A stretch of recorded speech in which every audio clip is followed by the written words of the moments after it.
Good morning, good afternoon, and good evening. Thank you very much to all of you for joining us on this virtual webinar discussion with my distinguished guest, Mr. Wonderful himself, Kevin O'Leary. Welcome, Kevin.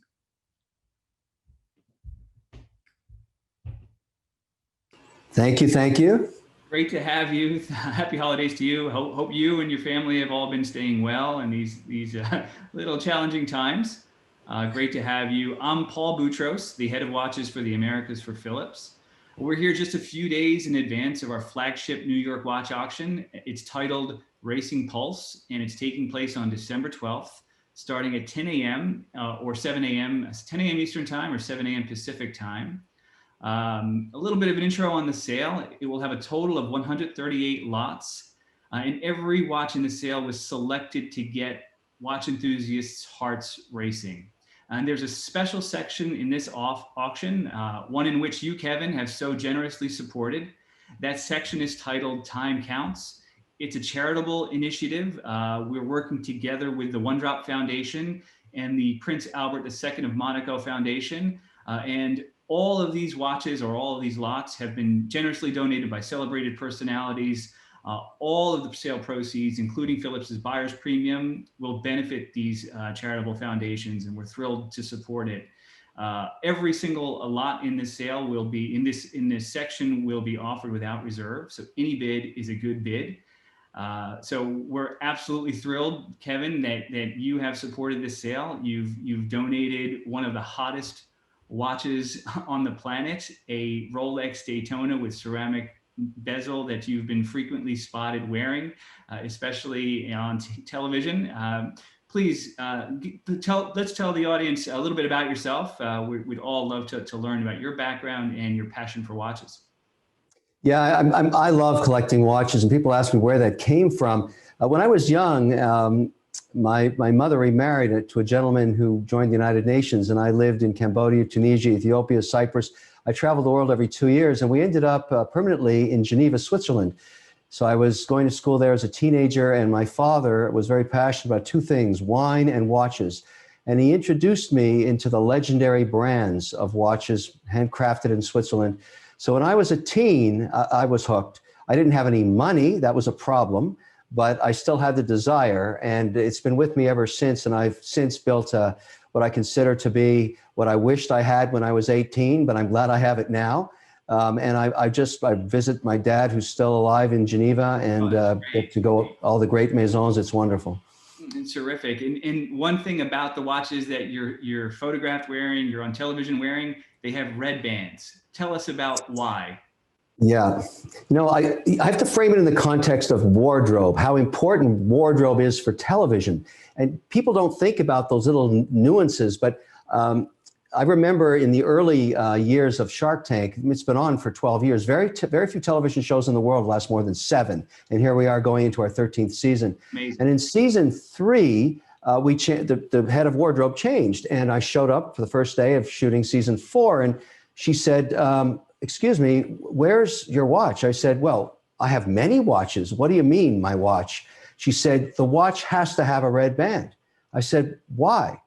And she said, continuity. You have a black suit with a white shirt, black tie, and a red band. I said, what are you, the police? She said, yes, for you, I'm the police. Everything you bring has to bring a red band. That caused chaos with watchmakers all around the world. And ever since then, I have negotiated different pieces. Each year I bring 8 dials to the set because there's 8 looks. You'll see different, Barbara will wear something different 8 times. I wear the same thing. That way I can I cut out all the retakes all the time, but I have to have a red band. And so we go through this huge dance about which dial, which shot, but it's gotta have a red band. That is fantastic. And you have to work at finding bands that fit particular watches, such as this Daytona. Tell us about how you were able to get a properly fitting watch band for a watch designed to have a bracelet. Yeah, I mean, the key to a band is if you're going to replace, and let me give you an example. This is a classic 2015 steel bezel, white face Daytona, very coveted watch, obviously. And I brought this, they stopped making these in 2015, I think. And I brought it to the set this year saying, look, I'm going to put a red band on this. She said, no, no, no, no. We want the white face Daytona with the black ceramic bezel. There is no piece in the world that looks better with a black suit and a white collar than that. That's what we want. And I said, well, I'd like a little flexibility. And she said, no, just wear the Daytona. And that's become legendary.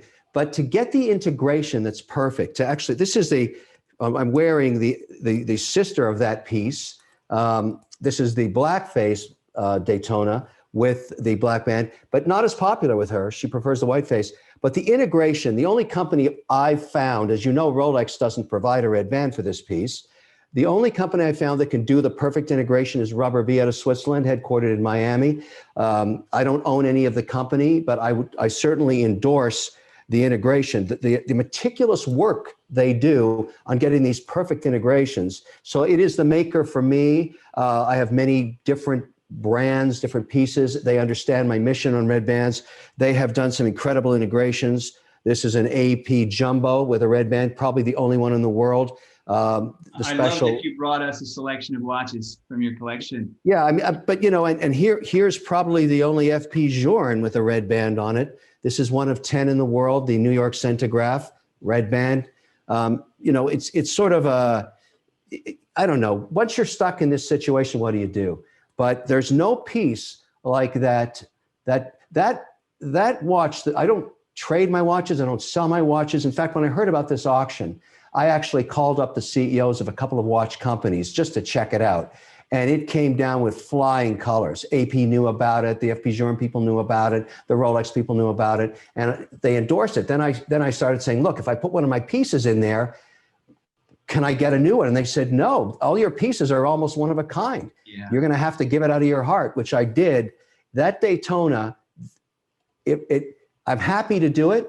But putting it in that FedEx box, I really wept like a baby. That watch has been to so many television shows with me. There's no piece like that in the world. So yes, absolutely. We are thrilled that you supported us this way.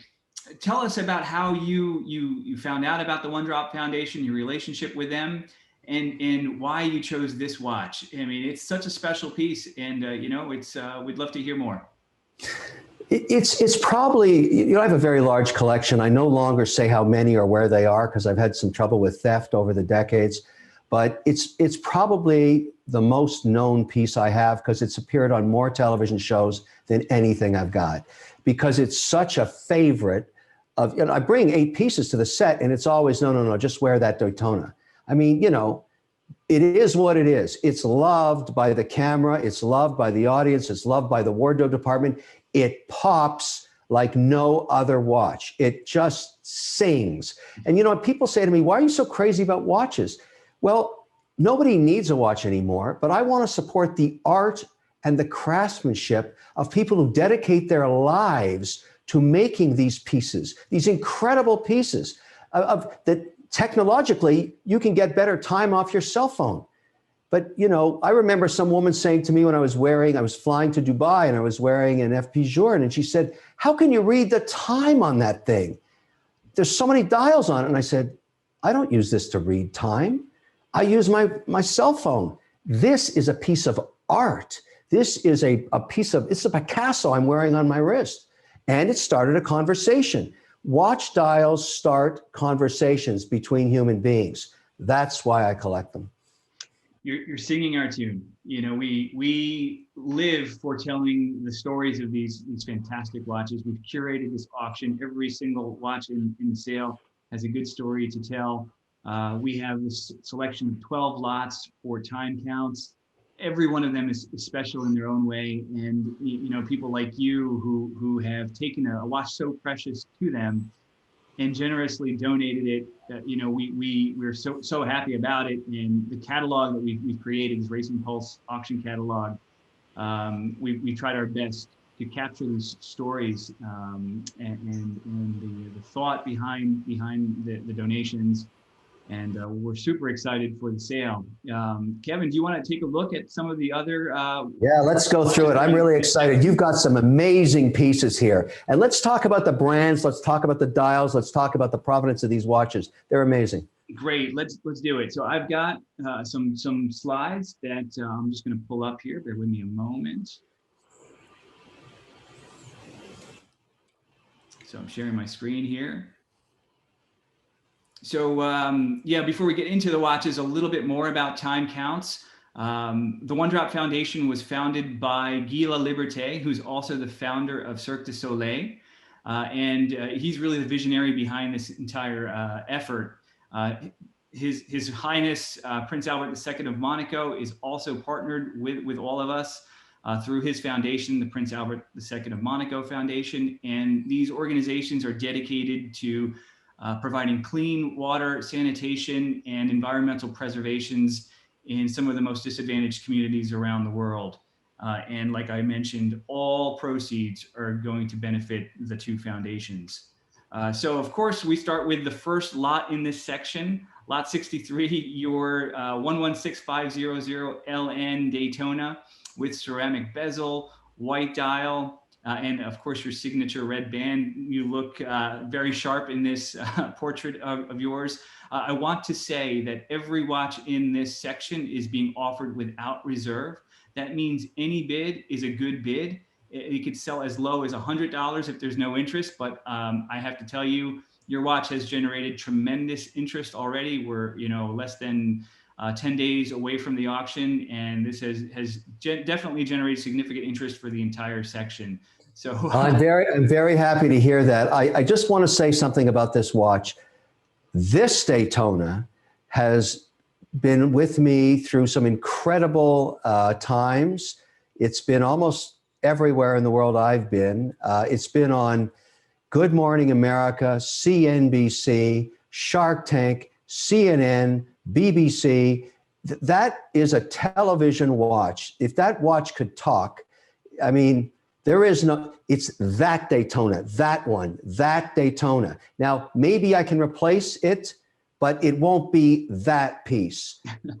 That piece is, I'm looking at it and I'm almost starting to cry. That piece is spectacular. It is such an incredible watch, and it looks so amazing when you wear it. Anyways, whoever gets it will understand exactly what I'm talking about. Now, Kevin, you and I kind of go way back. You came and visited Phillips, I think, right around the time we sold another Daytona, a very important one, back in 2017. You kindly came with a camera crew, and we did a shoot on a record-breaking Daytona, Paul Newman's Paul Newman. And yeah. This is an evolution of the original Daytona that, is so you have to ask yourself, as a collector, or even as a watch enthusiast, or even as someone who is interested in watches or just the art of them and the design, what is it about the classic Daytona, which, the DNA of this watch we're looking at right now comes right back from the Paul Newman piece. I mean, this classic look. And I'll tell you something about this watch I find so intriguing. Within my own family, the women in my family, this is the watch they want more than anything else I have.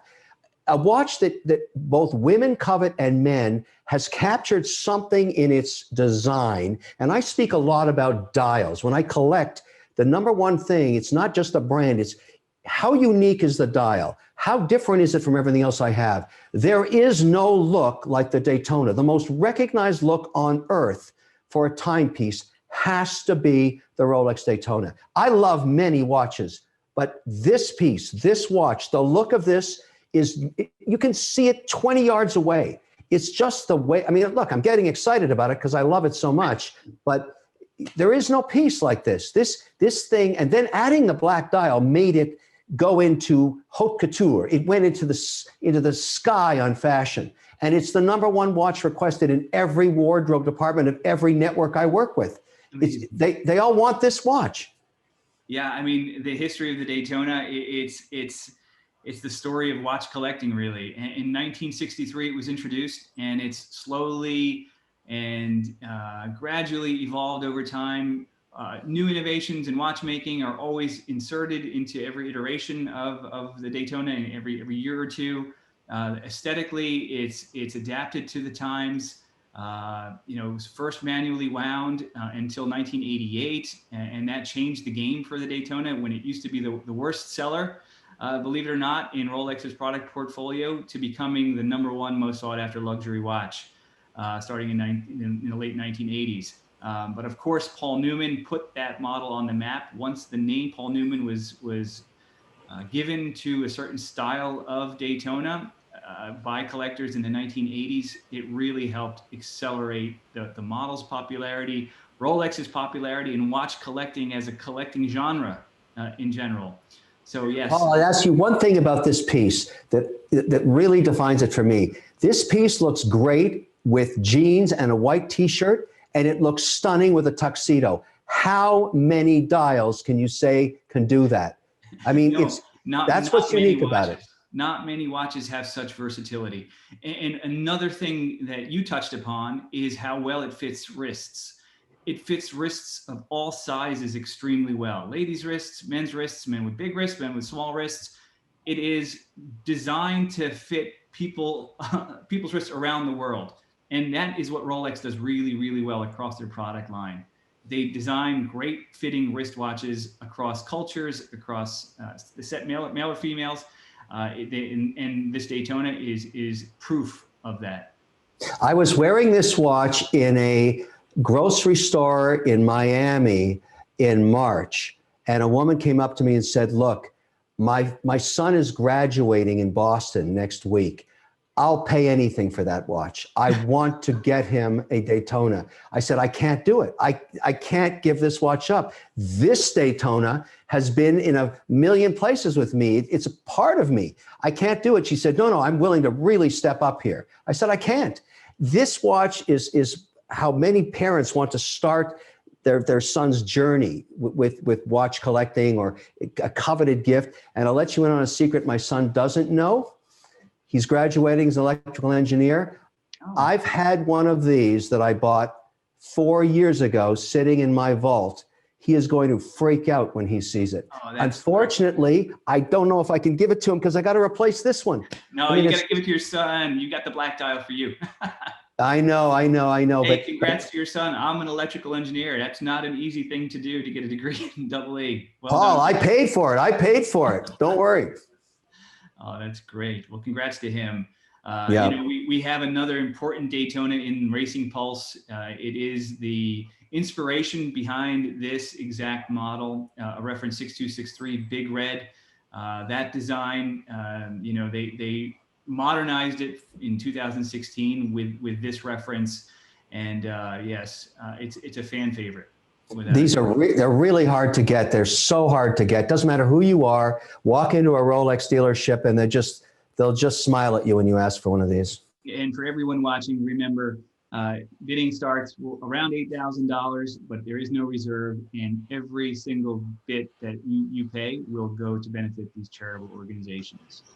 So the next donated lot is lot 64, an experience with a Rolex brand ambassador, Sir Jackie Stewart, who's generously provided this experience, which is at the 2021 Monaco Grand Prix.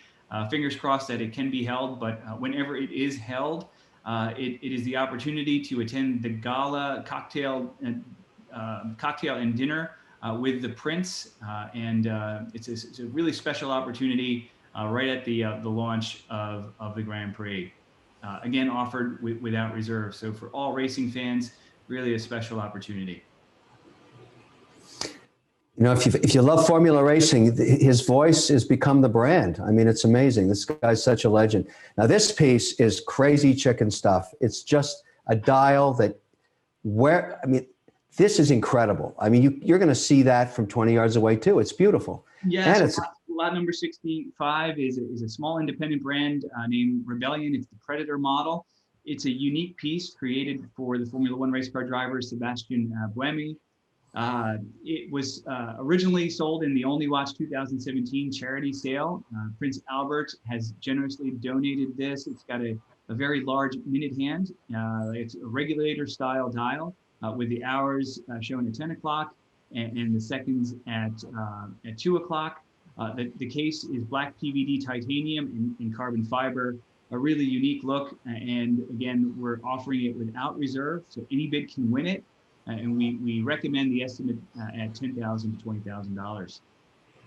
You know, this is right on trend for this thing that's going on now with men's watches.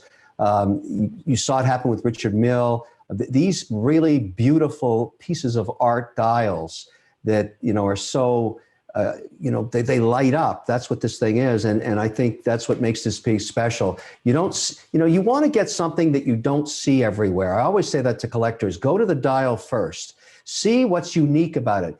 Ask yourself if everybody else is going to have one. And if the answer is no, then add a special weighting to it, because that's what makes it special. That's what starts the conversation. And for sure, this piece is unique, and these colors are really eye-catching. And as you said, you could spot this from 20 yards away.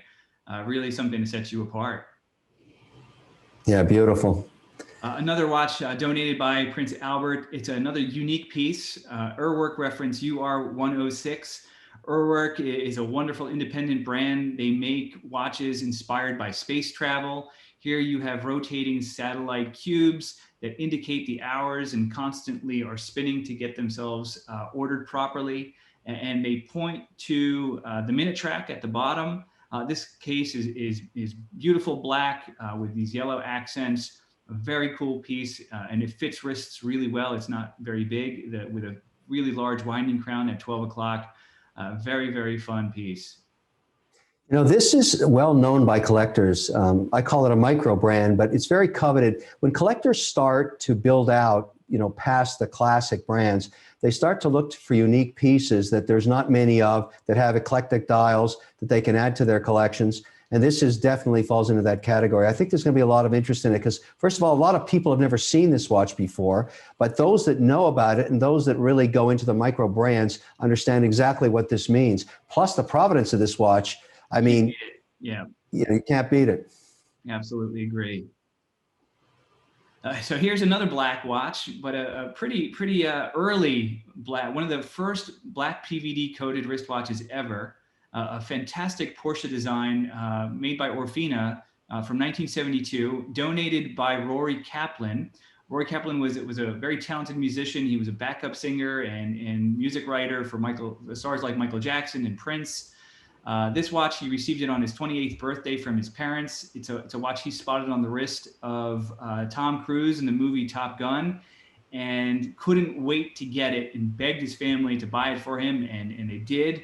And he's generously let it go for this cause. Such a cool watch. And Kevin, I think you remember when this watch was launched. I remember when this watch came out. It's not just the dial, it's the band. It looks amazing. It's just a beautiful, sometimes people don't talk enough about the band. The integration of this band with this dial is absolutely perfect. The Porsche watch was every teen's desire when this thing came out. Everybody wanted one. I wanted one. Everybody wanted one. It became a classic overnight. But you know, it was one of the first times that I, as a collector of watches, or a wannabe collector, started to consider the importance of the band and the integration of the band and the color versus the dial. You know, it's a classic piece. It's beautiful. Yeah, and the PVD would have a tendency to flake off if it was worn heavily. But this is in really great condition with hardly any signs of wear. So he really took care of it. You could see that, you know, he really cherished this watch. The dial has tritium luminous that's aged this beautiful cream color with that red chronograph seconds hand.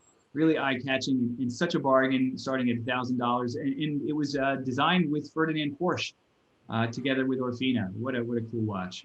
One of the first to go out into the arts to speak and bring in great design talent. Watchmakers were starting to explore in this era, and this is one of the first iterations of that. Yeah, and even look at the date disc. It matches. It's a black background with a white date. Smart attention to detail. Lot 68 is an IWC Big Pilot donated by Formula One race car champion, Formula One driver David Coulthard. It's a big pilot with a beautiful blue dial, Le Petit Prince. Such a cool watch, inspired by fighter pilot watches that IWC was known to make in the 1940s and 1950s. This watch has a estimated starting price of $6,000, but again, no reserve, so it could sell at any price. We're really happy that David donated this piece. It's really attractive and a great modern watch for so many people. You know, this is one of the pieces that knew blue was hot before blue was hot. I mean, it's look at how that dial pops, how that it really makes the dial stand out. Now blue is smoking hot for many different houses, and they bring lots of iterations of blue dials, but this is probably one of the first to really make use of how well the contrast works against the actual dials. You can read time with one eye, just out of the corner out of your eye. That's not easy to do, and it's beautiful. Yeah, and those large hands with luminous material and that signature triangle at 12 o'clock for readability, just a great look. And I love that onion-shaped winding crown. Great grip and really gives it a unique look. Nice piece. I'd put a red band on that in 2 seconds. Lot 69 is a wonderful vintage Jaeger LeCoultre donated by U2's Bono, and it comes accompanied with hand-drawn lyrics signed by him, made by him, that go with the watch, plus a letter where he describes how he gave this watch to his father, and when his father passed away, he got it back.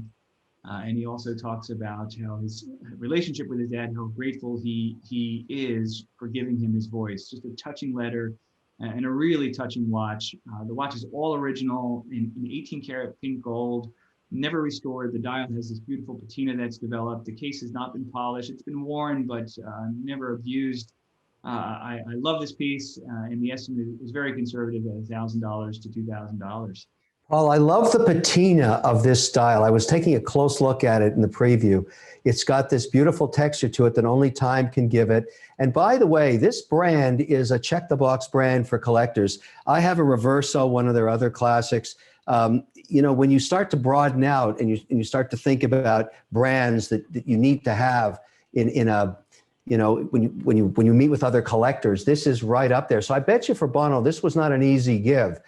Because it's a real classic piece with a family history, great provenance, but that patina is beautiful. It's a classic, stylish, going to look good for 100 years, and from a maison that is a touchstone for collectors. Yeah, and one of the main reasons why, Kevin, and I'm sure you know this, they were the watchmaker's watchmaker. To this day, they are.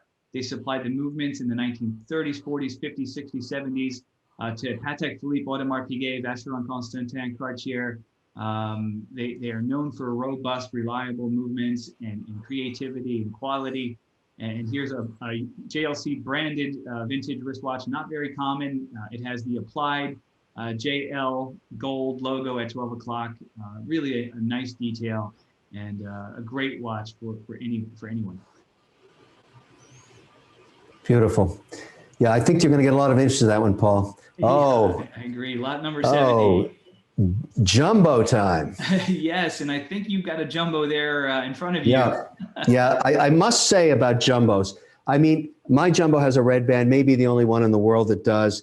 The thing to understand about this piece and to put it in the right place of legacy for people that don't have a jumbo in their collection. It almost has the same status. And I would argue it's the same status as a 5711 Nautilus Patek, because it's a beautifully simple watch, thin, with a blue dial that exploded in terms of desirability. You can write 100 letters to AP, get on your knees and beg for one of these, and you're going to wait like everybody else. And yeah, we're thrilled to have this piece donated again by Prince Albert. It is a unique piece, unique in that it has the signature of Prince Albert engraved on the case back. It is factory new, So it's never been worn. It still has the original stickers as delivered by the factory.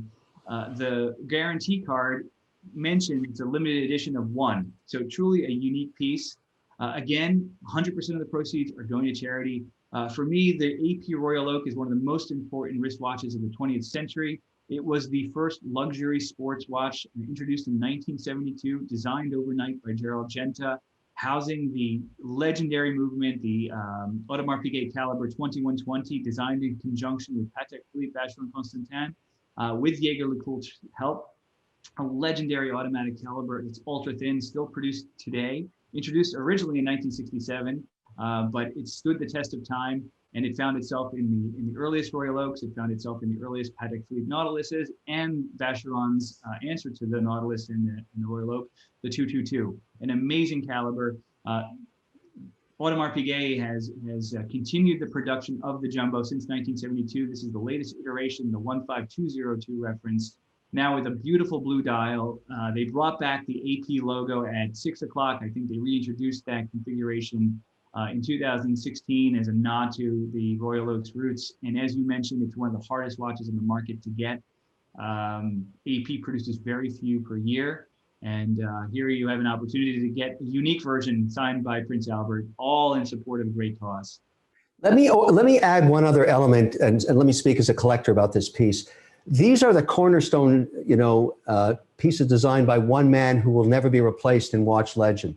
And when you get this piece or you get the 5711, you are not whole as a collector till you own them both. And that's why they're so coveted. Gerald designed these watches at a time, and both of them were unpopular when they were brought to market. But Absolutely. Today they are so coveted. If I have them in the same box because they need to be beside each other. They know each other. They relate to each other. They speak at night to each other in the box. They are brother and sister.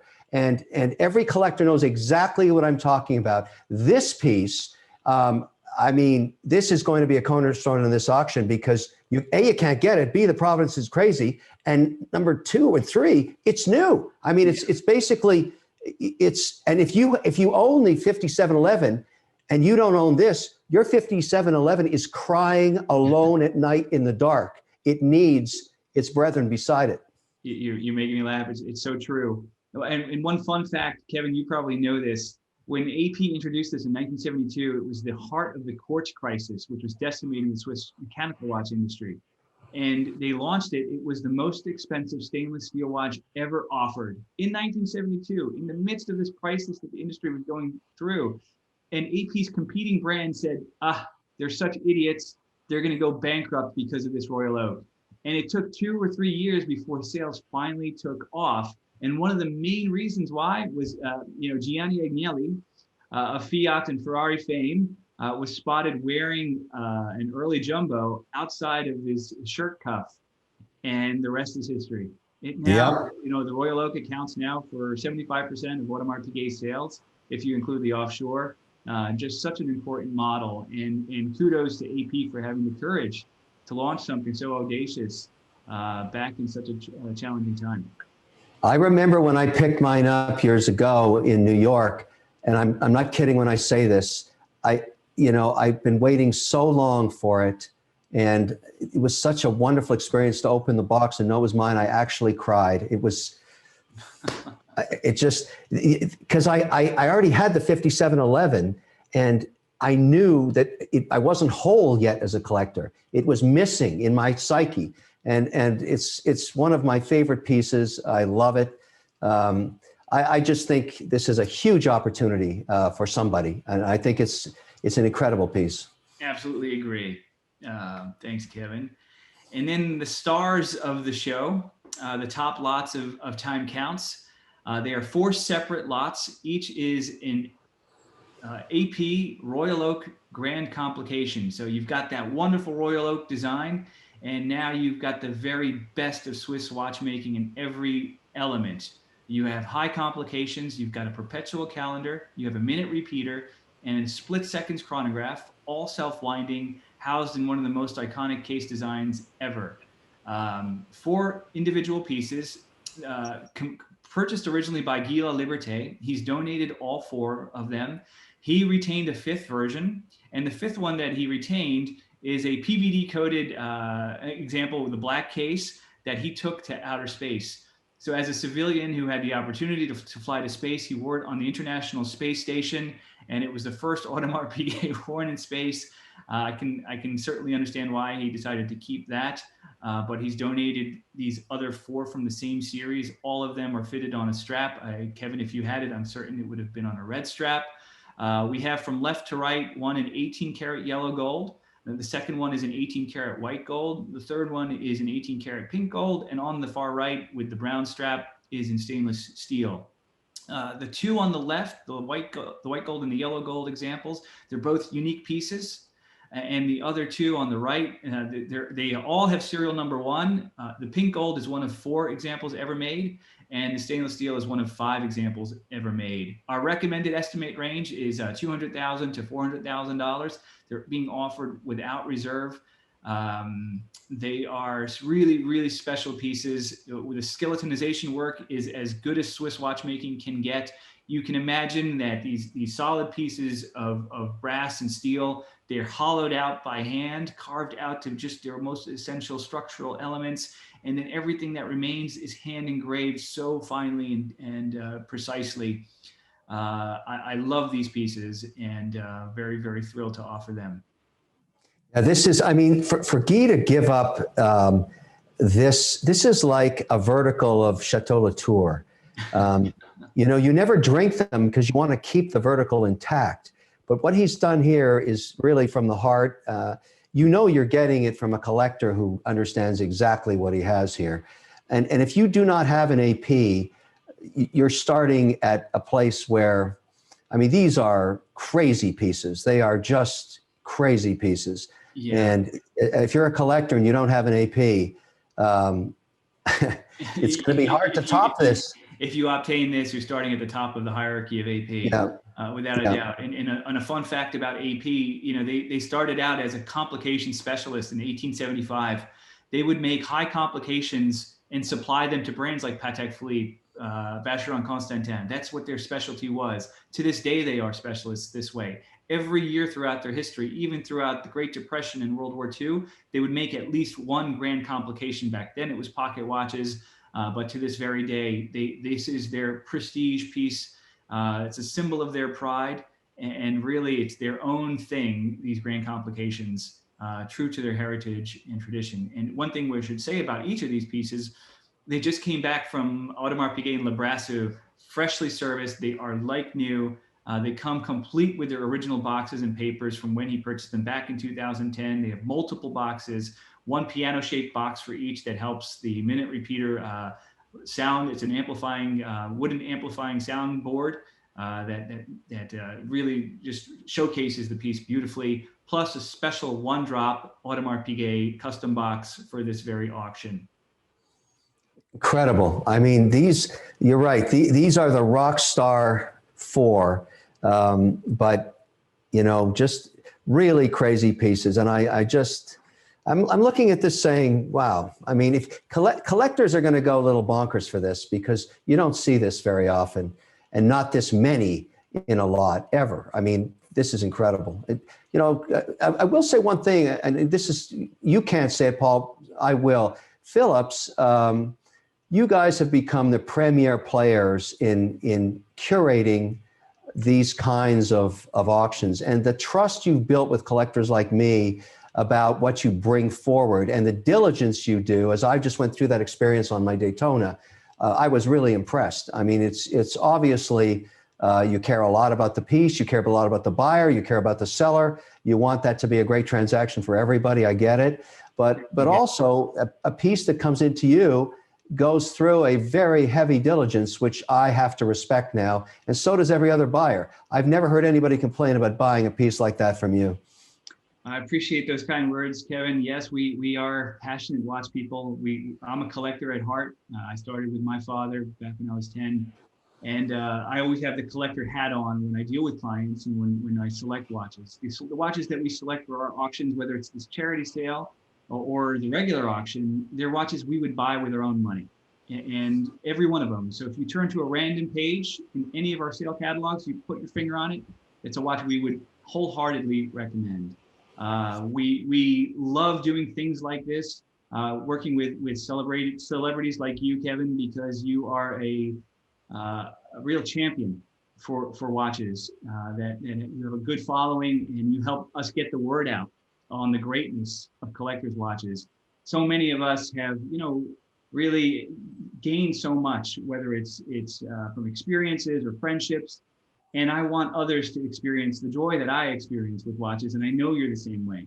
Sharing knowledge, sharing passion, and introducing and opening people's eyes to the greatness of timepieces. It's what I live for. It's what my team lives for. And I know you're exactly cut from the same cloth. I'll tell you a funny story, Paul. Every time I bring home a new piece, my wife goes crazy because she says, "You don't have room for that. Why do you bring that home? Why do you have another watch? Are you nuts?" And one day she said, "Why don't you introduce me to those Phillips guys?" I said, "Why?" Because when you're dead and I want to buy a new house, I'm going to show them this collection. I said, "Honey, this is being buried with me in my casket, all of these, because I'm going to need them where I'm going. I'm going to be there for a long time."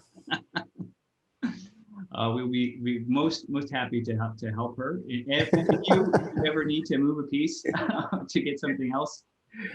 It's the first time I've ever sold one of my pieces. I just don't do it. This is such a great cause, such a great idea, such great people. And, I'm glad to be part of this family doing this. I hope it's a wild success, because at the end of the day, even though we're going through this horrific pandemic, the problem they're trying to solve is timeless. There's always going to be need for water. And in many parts of the world, people don't have it. It's something we take for granted. Absolutely. So it's great.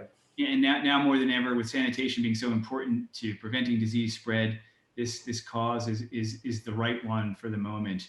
So thank you, Kevin. Is there any particular one that you would say is your favorite outside of yours? I'm looking at Guy's watches, and the white gold. I mean, that, it's all about dials, and that dial is really something else. If you really look at it, it's spectacular. I mean, you get down to the personal preference, but those four are incredible, crazy pieces, and I think are going to get a lot of attention. Yeah, absolutely. Well, Kevin, I really thank you for your time. We all thank you for your generous support. To all of you participating and watching, please don't hesitate to reach out to me, Paul Boutros. Any bid is a good bid. These all are going to really benefit a great cause, and we'd love your support, and we're standing by to assist you in any way. So, Kevin, thank you again. Thank you. Pleasure seeing you. And I wish you well and happy holidays. Yeah, you too. And I love doing this. I could talk watches all day. Thank you so much. I really enjoyed it. Same here. Thank you again, Kevin. Bye-bye. Bye-bye.